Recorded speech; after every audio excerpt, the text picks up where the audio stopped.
Two insurance underwriters look at the exact same case file. One approves the claim, the other denies it completely.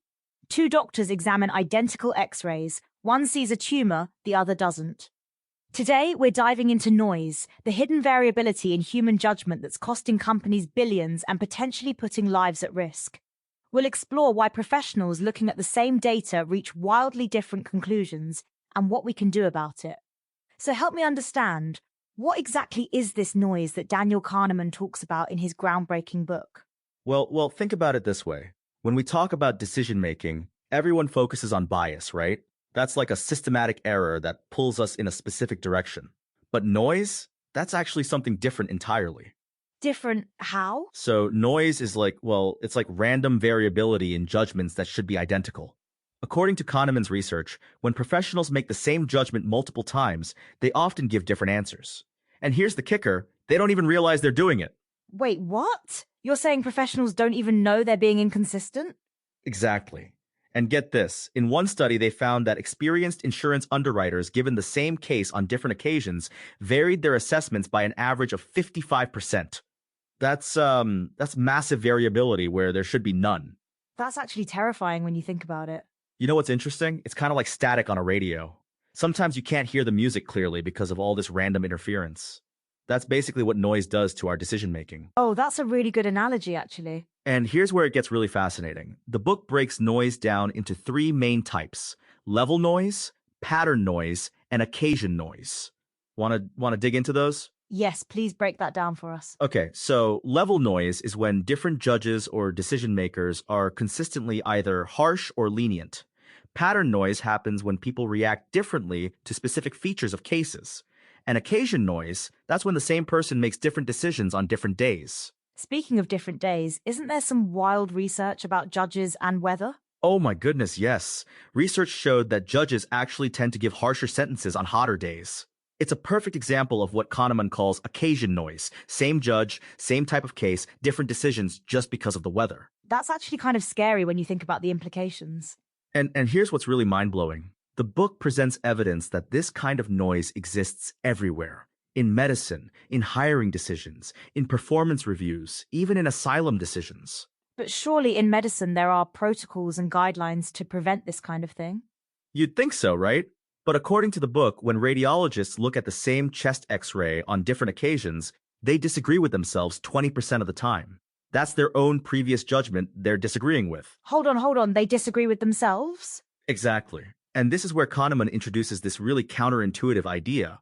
Sometimes having multiple expert opinions can actually make things worse because you're just amplifying the noise. But isn't the whole point of getting second opinions to make better decisions? Well, that's what makes this book so fascinating. It challenges a lot of what we think we know about decision-making. The key is not just getting more opinions, but understanding how to aggregate them effectively. So what's the solution then? How do we deal with all this noise? This is where Kahneman introduces what he calls decision hygiene. Think of it like washing your hands in a hospital. It's about following specific protocols to prevent contamination of our judgments. Decision hygiene, that's an interesting term. Yeah, and it involves several key principles. First, break down complex judgments into smaller, more specific questions. Second, get independent judgments before allowing any group discussion. And third, use relative rather than absolute judgments whenever possible. Can you give us an example of that last one? Sure, so instead of asking how good a job candidate is on a scale of 1 to 10, you'd ask people to rank several candidates relative to each other. This tends to produce more reliable results. That makes a lot of sense, actually. And here's something really interesting from the book. Kahneman suggests that reducing noise might actually be easier and more practical than reducing bias in many situations. Really? Why is that? Well, because bias is often deeply ingrained and hard to recognize, but noise can be measured and reduced through relatively straightforward procedures, like using structured interviews instead of unstructured ones, or implementing clear decision rules. Let's talk about some real-world applications. How are companies actually using these insights? So there's this fascinating case study in the book about a major insurance company. They discovered that their underwriters were making wildly inconsistent decisions that were costing them millions of dollars annually. And what did they do about it? They implemented what Kahneman calls a noise audit, basically measuring how much their professionals varied in their judgments.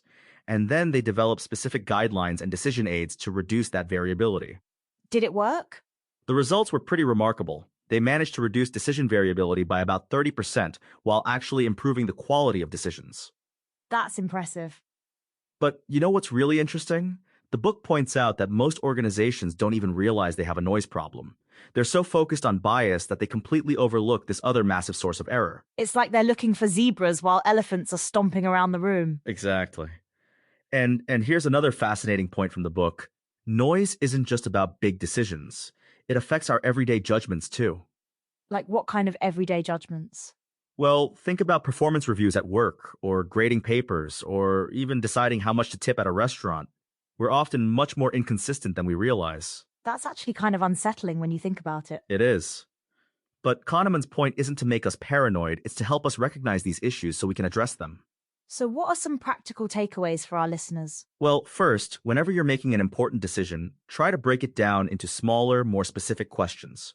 Second, if possible, get independent opinions before discussing with others. And third, use checklists or guidelines to make your decisions more consistent. Any other tips? Yeah, one really practical suggestion from the book is to make your judgments in sequence rather than switching back and forth. So if you're reviewing job applications, look at all the resumes first, then all the cover letters, rather than reviewing each candidate's complete package at once. That's really interesting. I wouldn't have thought of that. And there's one more crucial point that Kahneman emphasizes. We need to be humble about our judgment. Even experts are much more inconsistent than they think they are. So when you step back from all this, what's the bigger picture here? The bigger picture is that variability in human judgment is both more common and more costly than we realize. But the good news is that once we recognize it, we can take steps to reduce it. And those steps don't have to be complicated. Exactly. Sometimes simple solutions like using checklists or getting independent judgments can make a huge difference. This has been fascinating. Any final thoughts?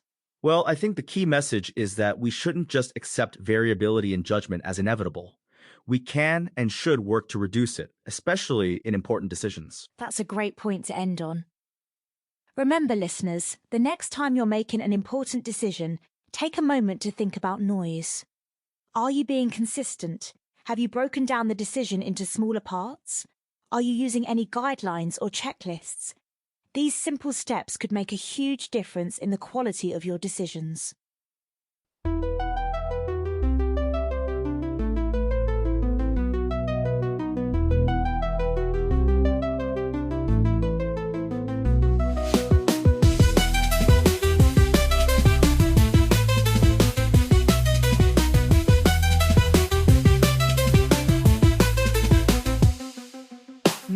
Show, let's go, open up your mind and grow. Facts and stories, things you never know. Every episode, we light the glow. Step into the world of Math Show. Turn it up, let the rhythm flow. Feel the beat, take control.